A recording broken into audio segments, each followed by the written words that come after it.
Hare Krishna. So we're here for another exciting reading of the Bhagavatam and starting a new chapter today. It's Canto 4, Chapter 16, Text 1.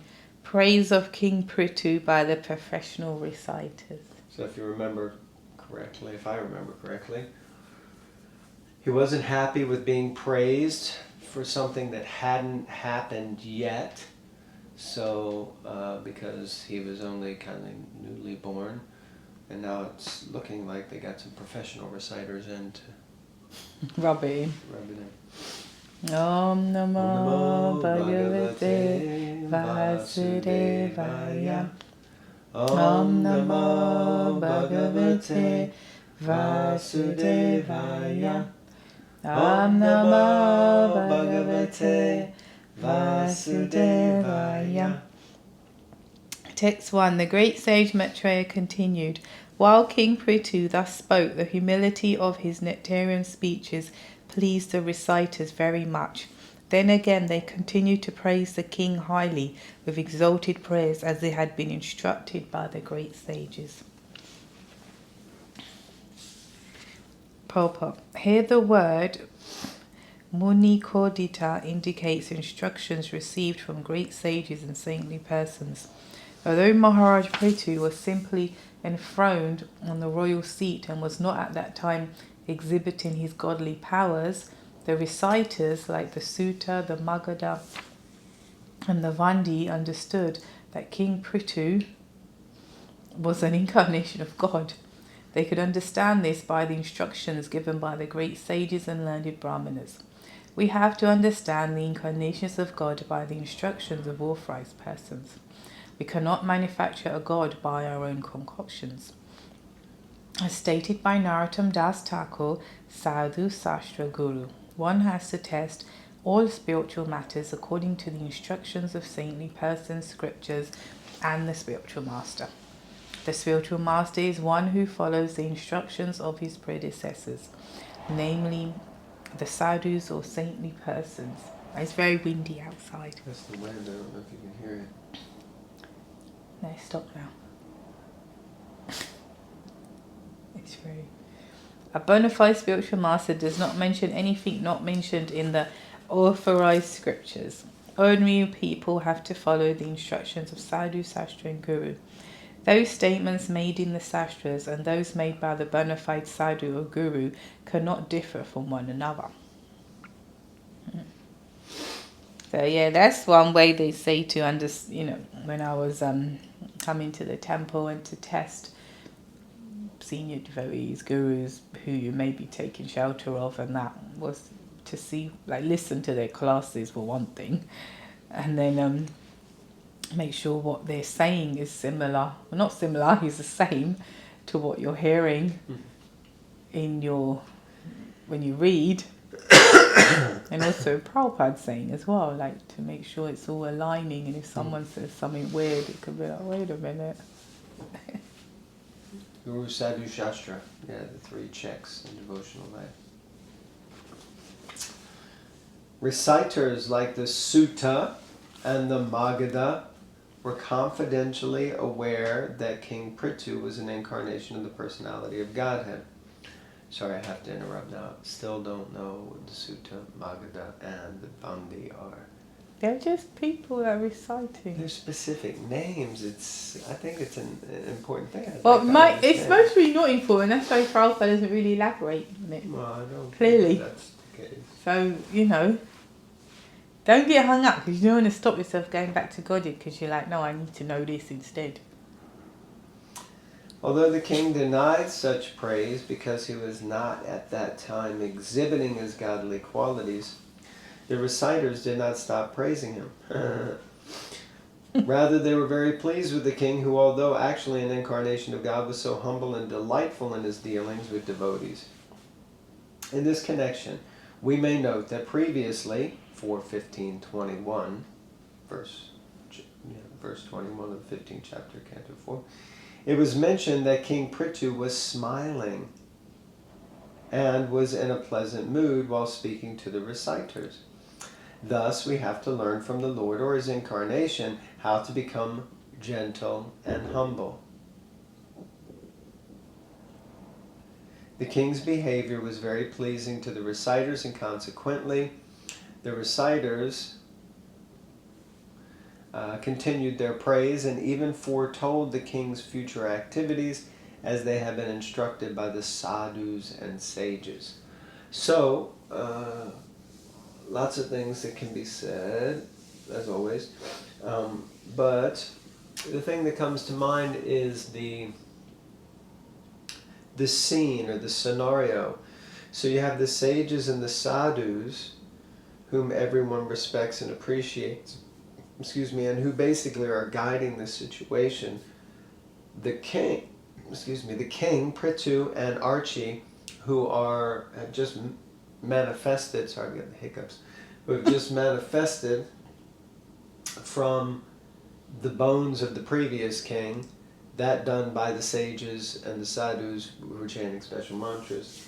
And they've invited or requested these these reciters to recite prayers, which I think is interesting, because you would have thought the sadhus and the sages would be the ones reciting the prayers. But they've got professional reciters to do that. That's what they do.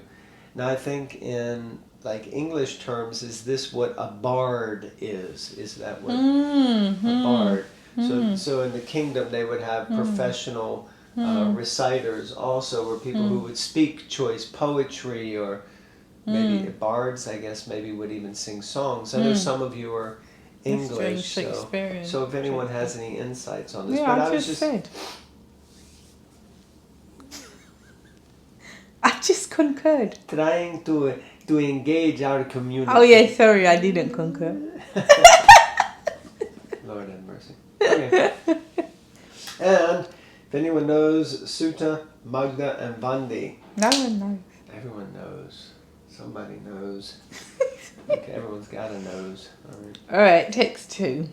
The reciters continue, Dear King, you are a direct incarnation of the Supreme Personality of Godhead, Lord Vishnu, and by His causeless mercy you have descended on this earth. Therefore, it is not possible for us to actually glorify your exalted activities. Although you have appeared through the body of King Vena, even great orators and speakers like Lord Brahma and other demigods cannot exactly describe the glorious activities of your lordship.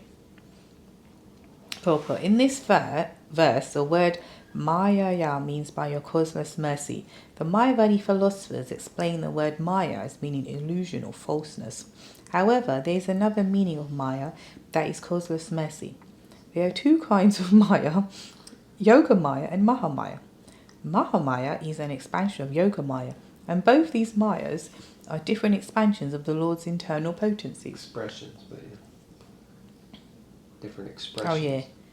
As stated Maya. As stated in Bhagavad Gita, the Lord appears through his internal potencies, Atma Mayaya. We should therefore reject the Mayavad explanation that the Lord appears in a body given by the external potency, the material energy. The Lord and his incarnation are fully independent and can appear anywhere and everywhere by virtue of the internal potency. Although born out of the so-called dead body of King Vena, King Prithu was still an incarnation of the Supreme Personality of Godhead by the Lord's internal potency. The Lord can appear in any family. Sometimes he appears as a fish incarnation, Matsya avatar, or a bull incarnation, Varaha avatar. Thus the Lord is completely free and independent to appear anywhere and everywhere by his internal potency. It is stated that Ananta, an incarnation of the Lord who has unlimited mouths, cannot reach the... That's interesting. Cannot reach the end of his glorification of the Lord. Although Ananta has been describing the Lord since time immemorial. So what to speak of demigods like Lord Brahma, Lord Shiva and others? It is said that the Lord is Shiva Virinchi Nutam. Yeah, sorry, Malin. Shiva Virinchi Nutam. Always worshipped by demigods like Lord Shiva and Lord Brahma. If the demigods cannot find adequate language to express the glories of the Lord, then what to speak of others? Consequently, reciters like the Sutta and Magadha felt inadequate to speak about King Prithu. So they were just professional reciters, you know. But they're specific. No, There's three. no. Yes. It's like having a court jester, you know, and having, like you said, a bard. Speculation. I want It's based on an intellectual experience. But is that your intellectual voice, is it? Yeah, there is. Anyway, I'm not going to go into detail. Anyway. I'm not going to go into detail, but the reason why we were laughing. No. Okay, I'm being censored. I've actually been censored, and wow. Anyway, doing like. Oh, really? After that, no. Well, no, I got. So what? You censor me, and what? It's either you censor. Which one is it? This is not what the people tune in for. Might be exactly what they do. I don't think so. Go ahead. No, I've got nothing else to say now in life. You can read the next paragraph. Oh, thanks, mate. By glorifying the Lord with exalted verses, one becomes purified. Although we are unable to offer prayers to the Lord in an adequate fashion, our duty is to make the attempt in order to purify ourselves. It is not that we should stop our glorification because demigods like Lord Brahma and Lord Shiva cannot adequately glorify the Lord. Rather, as stated by Prahlad Maharaj, everyone should glorify the Lord according to his own ability. If we are serious and sincere devotees, the Lord will give us the intelligence to offer prayers properly. Beautiful. I love that. That is really, really nice and very powerful. Main point first, they're connected. We're not able to actually adequately satisfy the Lord. So that's the case. But our duty is to make the attempt. We try.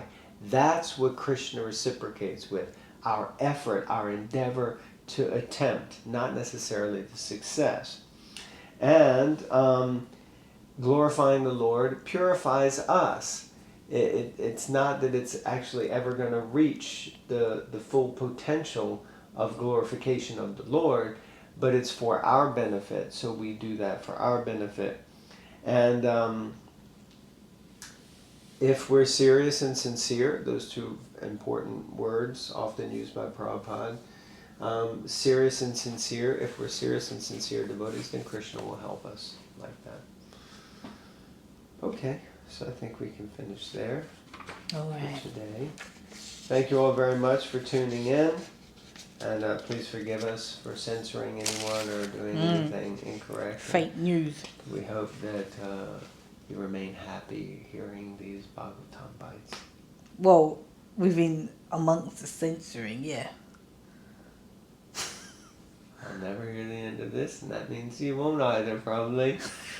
All right, thank you all very much. Hare Krishna, glories to Prabhupada. Hare Srimad Krishna. Bhagavatam Ki Jai. Jai.